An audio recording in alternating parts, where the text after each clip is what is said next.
Welcome to MC novel world, जहां कहानियां सिर्फ सुनी नहीं महसूस की जाती हैं। फायर, अगर तुम्हें पसंद है एक्शन, मिस्ट्री और इमोशन से भरी कहानियां। इंद्रप्रस्थ में अरबपतियों की एक प्रसिद्ध कतार थी जिसके बारे में सामाजिक सीढ़ी के अंतिम पायदान पर खड़े लोग भी जानते या सुनते थे। यह जगह 3 हिस्सों में बंटी थी: नंदन वन, ईडन हिल्स, सूर्य उदय, सोलर हाइट्स और शिखर प्लाजा, स्काईलाइन प्लाजा। नंदन वन को अमीरों के मोहल्लों का पहला स्तर माना जा सकता था। यह वही जगह थी जहां बेदी परिवार रहता था और जहां लड़के के चाचा भी रहते थे।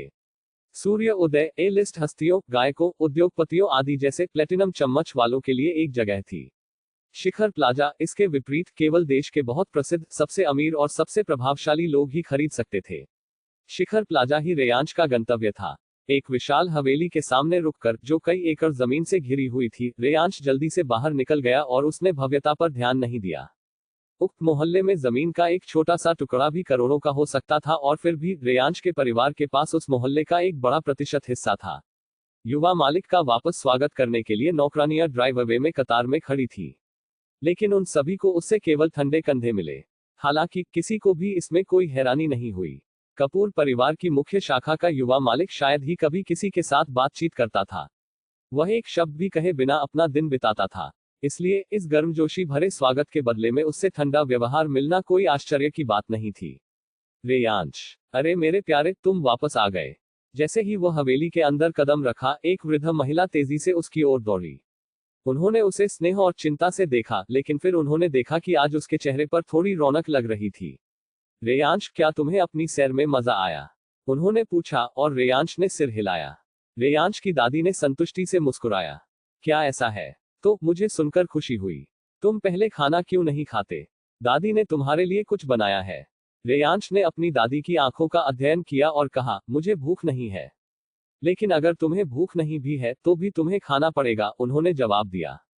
रेयांश, तुम्हारी सेहत अभी ठीक नहीं है। तुम्हें पोषण लेना होगा ताकि तुम बीमार न पड़ो। ठीक है, उसने सिर हिलाया। लेकिन मैं पहले उससे मिलूंगा। रेयांश की दादी की झुर्रियां गहरी हो गई। पहले किससे मिलना चाहते हो? आर्या के बच्चे से। तुम आर्या के बच्चे से मिलना चाहते हो? उन्होंने दोहराया। कहीं उन्होंने गलत तो नहीं सुना, लेकिन इस बार उसने बस सिर हिलाया। ओह बहुत अच्छे, वह अभी स्टडी रूम में है। रेयांश ने एक शब्द भी नहीं कहा और इत्मीनान से आगे बढ़ गया। उसकी चाल में जल्दबाजी या अनिच्छा का कोई निशान नहीं था। वह आर्या के बच्चे से मिलना चाहता है। रेयांश की दादी ने अपने पोते को जाते हुए देखकर फुसफुसाया। मुझे लगा था कि वह उसे नापसंद करता है। उन्होंने बटलर जनार्दन की ओर देखा, जिसने रेयांश को उठाया था, लेकिन उसके भ्रमित चेहरे ने पहले ही उनके सवाल का जवाब दे दिया था। अगर कोई ऐसा व्यक्ति या चीज थी जिसे रेयांश दोस्त मानता था, तो वह उसके दादाजी की पालतू आर्या थी। रेयांश के बचपन के दौरान उसके दादाजी उसे लाए थे, इसलिए वह उसके साथ ही पला बड़ा था। हालांकि कुछ ही हफ्ते पहले आर्या बच्चे को जन्म देने के तुरंत बाद गुजर गई, इसलिए रेयांश को आर्या का बच्चा पसंद नहीं था। लेकिन पायल से बात करने के बाद रेयांश ने कुछ सोचा। पायल पालतू जानवरों को रख रही थी और एक ऐसे प्राणी की भी देखभाल कर रही थी जिसके बारे में उसे यकीन नहीं था कि वह वास्तव में चूहा है या नहीं। लेकिन उसकी आंखों में जो भाव था जब उसने जिक्र किया कि आर्या मर गई और एक बच्चे को छोड़ गई, वह उसके दिमाग में अटक गया। बच्चे ने क्या किया जो उसकी मां के मरने के कारण उसे दोष दिया जा रहा है? यह अनुचित है। ऐसा नहीं है कि बच्चे के पास कोई विकल्प था कि वह इस क्रूर दुनिया में रहना चाहता है या नहीं। क्या तुम्हें लगता है कि मां के बिना रहना उसकी पसंद थी? उस तर्क ने उसे इस तरह से प्रभावित किया कि वह जवाब नहीं दे सका। क्या वह वास्तव में अनुचित हो रहा था? रेयांश को पता नहीं था, क्योंकि अपने पूरे जीवन में हर किसी ने बस उसे समझने की कोशिश की थी। उन्होंने उसके लिए बहाने बनाए इससे पहले कि वह खुद कर पाता। इसलिए उसने सोचा कि आर्या के बच्चे के प्रति उसकी नापसंदगी न्यायसंगत है। लड़का स्टडी रूम में घुसा और उसकी आंखें कोने में रखी छोटी टोकरी पर पड़ी। वह चुपचाप पास आया। इसमें एक छोटा काला फर वाला जीव आराम से सो रहा था।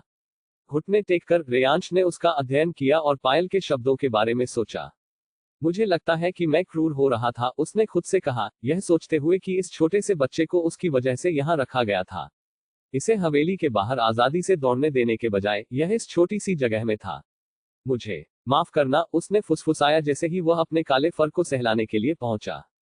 उसने अपने फीके होंठों को सिकोड़ा और सूक्ष्मता से मुस्कुराया। क्या वह नाराज होगी अगर मैं उसे अगले गुरुवार को साथ लाऊं? पायल बहुत खुश थी कि भले ही उसे देर हो गई, वह अपना वादा पूरा कर पाई। सौभाग्य से वह लड़का धैर्यवान था और उनका साथ में समय बर्बाद नहीं हुआ। उसे उससे बात करने में भी मजा आया, हालांकि उसे वह थोड़ा अजीब लगा। जब वह पिछली सीट पर खुशी खुशी एक धुन गुनगुना रही थी, तभी हेमंत ने गंभीर लहजे में फोन किया। पायल। पायल ने अपनी भौहें उठाई क्योंकि उसने तुरंत उसकी आवाज में गंभीरता महसूस की। क्या कुछ गलत है, चाचा हेमंत? हेमंत ने तुरंत जवाब नहीं दिया, जैसे कि वह इस बात पर विचार कर रहा हो कि उसे पहले से बताना है या बस उसे अपने माता पिता से सुनने देना है। हालांकि स्थिति के बारे में सोचते हुए यह सबसे अच्छा होगा यदि पायल को इसके बारे में पता चले। तुम्हारी चाची जयश्री और तुम्हारे माता पिता के बीच एक समझौता हुआ है, उसने कहा, जिससे उसकी जिज्ञासा और बढ़ गई। नीना सप्ताह के दिनों में उनके साथ रहेगी और फिर हम उसे शनिवार की सुबह लेने आ सकते हैं। क्या? एक पल के लिए पायल भ्रमित थी। चाचा हेमंत, आप कह रहे हैं नीना को अपने असली परिवार के पास वापस जाना होगा और वह केवल सप्ताहांत पर ही आ सकती है? उद्धरण चिन्ह उद्धरण चिन्ह। इस बार पायल के पास कहने के लिए शब्द नहीं थे। वह बस पीछे देखने वाले शीशे से हेमंत को घूर सकती थी। मेरे माता पिता इस पर सहमत हो गए। जब उसे अपनी आवाज मिली तो उसने पूछा, चाचा हेमंत, अगर मेरे माता पिता मेरे लिए ऐसा कर रहे हैं तो? पायल, उन्हें यह तुम्हारे लिए करना चाहिए। हेमंत की आवाज सख्त थी, लेकिन फिर भी वह सतर्क था कि डांटने जैसा न लगे। हो सकता है कि यह कहने के बाद तुम मेरे बारे में अलग तरह से सोचो, लेकिन मुझे भी लगता है कि उसे आसपास रखना न केवल तुम्हारे लिए बल्कि उसके लिए भी अनुचित है। अगर चुनाव मेरा होता तो मैं चंदन को उसे पूरी तरह से वापस देने की सलाह देता। नीना चंदन और अदिति द्वारा लाड़ प्यार में पली बड़ी, लड़कों को भी उसे मना करना मुश्किल लगा। इसे पचाना मुश्किल हो सकता है, लेकिन नीना जैसी किसी के लिए जो यह सोचती थी कि सब कुछ उसका है, मुझे डर है कि उसे लंबे समय तक रखना भविष्य में केवल समस्याएं पैदा करेगा। यह सबसे अच्छा है अगर वह जल्द ही वास्तविकता को स्वीकार कर ले, उसने गंभीरता और दृढ़ता से जारी रखा। मैं तुम्हें यह बता रहा हूं ताकि चंदन और अदिति ने अगर उन्हें इसके बारे में पहले ही बता दिया हो तो तुम्हें आश्चर्य न हो। हेमंत ने पायल को उन विवरणों से बख्शा जो वह वास्तव में कहना चाहता था। आखिरकार इससे वह पायल की नजरों में केवल स्वार्थी ही दिखाई देता। हालांकि वह हमेशा उस बात पर कायम रहेगा जो उसने अब तक देखा था। नीना को रखने से उसे यह झूठी उम्मीद ही मिलेगी कि सब कुछ सामान्य हो जाएगा। और अगर नीना को पता चला कि परिवार में पायल की स्थिति अपूरणीय थी तो हेमंत को डर था कि वह अब इतनी विवेकपूर्ण नहीं रहेगी। आखिरकार हेमंत बेदी दंपति की तरह अंधा नहीं था कि वह नीना के चालाकी भरे संकेत और चिंता की आड़ में पायल के लिए परेशानी पैदा करने के तरीके को न देख सके। अगर नीना इतनी कम उम्र में ऐसा कर सकती थी तो बड़े होने पर वह और क्या करेगी? हेमंत की चिंता के विपरीत पायल ने उसे यह सब सुनने के बाद अलग तरह से नहीं देखा। अगर कुछ था तो उसे थोड़ा आश्चर्य हुआ कि उसने इतनी सहजता और ईमानदारी से उससे अपने मन की बात कह दी। मैं समझती हूँ चाचा हेमंत, उसने मृदुलता से कहा। मुझे नहीं लगता कि चाचा हेमंत स्वार्थी हो रहे हैं। हेमंत ने एक आह भरी जब उसने पीछे देखने वाले शीशे पर एक नजर डाली। यह आश्वस्त करने वाला लगता है, पायल। पायल ने जवाब नहीं दिया, लेकिन उसे और अधिक आश्वस्त महसूस हुआ कि हेमंत उसकी देखभाल कर रहा था। लेकिन जैसे ही चुप्पी छा गई, वह सोचने लगी। मेरे पहले जीवन में चाचा हेमंत को जैसे ही सर्दियां खत्म हुई या शुरुआती वसंत के आसपास छोड़ना पड़ा, उसी समय उन्होंने कंपनी के मुद्दों को सुलझाया। मुझे तारीख के बारे में यकीन नहीं है, लेकिन उन्हें अब तक विदेश चले जाना चाहिए था। क्या यह इसलिए था क्योंकि वह अब चंदन के साथ घुल मिल रही थी कि हेमंत को सारा काम करना पड़ा? लेकिन चंदन अभी भी घर पर काम कर रहा था और सप्ताह में कुछ बार अपने कार्यालय जाता था। उसने उसे यह भी बताया था कि वह कार्यालय वापस जाएगा क्योंकि वह स्कूल जाना शुरू कर रही थी। उसने जिस बात पर विचार नहीं किया वह यह थी कि हेमंत इसलिए नहीं छोड़ना चाहता था क्योंकि वह उसकी चिंता कर रहा था। हालांकि पायल अब बेदी परिवार में थी, हेमंत को पता था कि उसकी वर्तमान स्थिति अभी भी अस्थिर थी। नीना के लगातार संकेत, लड़कों का उसके लिए न खुलना और बेदी दंपति का अनिर्णायक होना, उसने रुकने का फैसला किया। पायल के पहले जीवन काल में हेमंत को ऐसी कोई चिंता नहीं थी क्योंकि पायल और नीना शुरुआत में बहुत जल्दी घुल मिल गए थे। लेकिन क्योंकि पायल पहले ही नीना के असली रंग देख चुकी थी और उसी जाल में फंसने में दिलचस्पी नहीं रखती थी, इसलिए हेमंत को नीना की योजनाओं को जल्दी देखने का मौका मिला। जब वे दोनों घर पहुंचे तो घर में सब सामान्य रूप से व्यवहार कर रहे थे। ऐसा कुछ भी गलत नहीं लग रहा था, जिसका मतलब था कि दंपति ने नीना को इसके बारे में नहीं बताया था। पायल को कोई आपत्ति नहीं थी क्योंकि उसे इतनी ही उम्मीद थी। उसके माता पिता शायद सही समय का इंतजार कर रहे थे। हेमंत ने भी यही सोचा और उसने इसका जिक्र नहीं किया। रात का खाना बिना किसी बड़ी घटना के गुजर गया। नीना वैनिटी मिरर के सामने अपने बालों में कंघी कर रही थी जब उसने एक दस्तक और अदिति की आवाज सुनी। वह मुड़ी तो उसने अदिति को सिर अंदर झांकते हुए देखा। माँ, वह धीरे से अपनी सीट से उठी। क्या आप मेरे बाल बनाने आए हैं? अदिति मुस्कुराई, लेकिन फिर कमरे में उसके साथ कदम रखते हुए चंदन था। पिताजी। नीना ने अपना सिर एक तरफ झुकाया। आप यहाँ क्या कर रहे हैं? ओह नीना, तुम्हारे पिताजी और मुझे तुमसे कुछ बात करनी है, अदिति ने अनिच्छा से समझाया, और उसके दिल में तब सिहरन हुई जब नीना की आंखों में उत्साह चमक उठा। क्या यह मेरे जन्मदिन के बारे में है? वह उत्साहित होकर दंपति के पास कूद गई। क्या मेरी पोशाक आ गई? अदिति और चंदन ने एक दूसरे को देखा और फिर अपनी आंखें उसकी ओर झुकाईं। उन्होंने नीना को अपने बीच बिस्तर के किनारे बैठाया। नीना, जन्मदिन के बारे में। हमें पार्टी रद्द करनी पड़ी, अदिति ने कहा, नीना की आंखों में भ्रम को देखते हुए। बात यह है कि तुम्हारा जन्मदिन। नीना, तुम्हारी चाची तुम्हें वापस चाहती है, चंदन ने अदिति के पायल का जिक्र करने से पहले हस्तक्षेप किया। वह नहीं चाहता था कि नीना यह सोचे कि वे पायल की वजह से उसका जन्मदिन रद्द कर रहे हैं। नीना और पायल का रिश्ता इसकी वजह से बदल सकता है। चंदन ने जो कहा उससे नीना का ध्यान भटक गया। क्या? नीना घबरा गई क्योंकि उसने तुरंत मदद के लिए अदिति की ओर देखा। माँ, आपने उनसे सहमति नहीं दी, है ना? नीना। अदिति ने नीना का हाथ पकड़ते हुए आह भरी।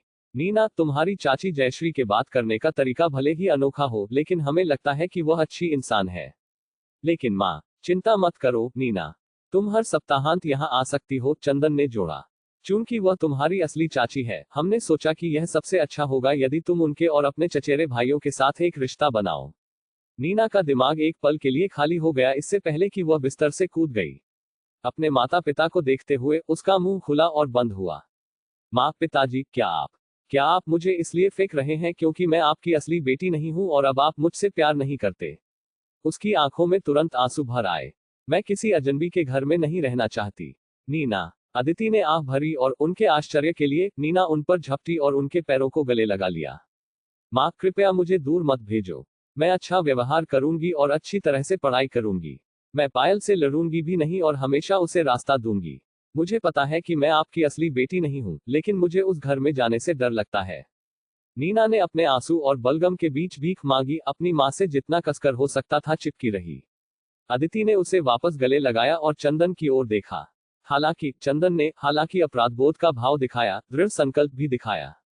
वे पहले ही जयश्री कौशल के साथ सहमत हो चुके थे और वे अपने शब्दों से पीछे नहीं हट सकते थे। जयश्री की मुख्य चिंता असली बेटी और नकली बेटी के बीच का संघर्ष था। हालांकि पायल जयश्री की असली भतीजी नहीं थी, फिर भी उन्होंने ही पायल को पाला था और वह पूरी तरह से पायल की परवाह करती थी।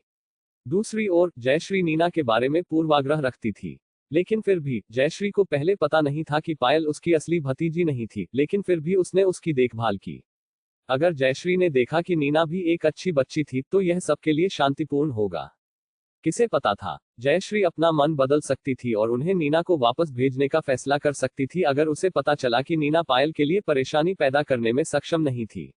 नीना। माँ, आपने मुझसे वादा किया था कि भले ही मैं आपकी असली बेटी न हूं, फिर भी आप मुझे अपनी मानती हैं। आपने वादा किया था कि आप मेरी रक्षा करेंगी और मुझसे प्यार करेंगी। यह कैसे बदल सकता है? क्या मैंने कुछ गलत किया? क्या मैंने पायल को नाराज किया? मैं अभी उससे माफी मांगूंगी।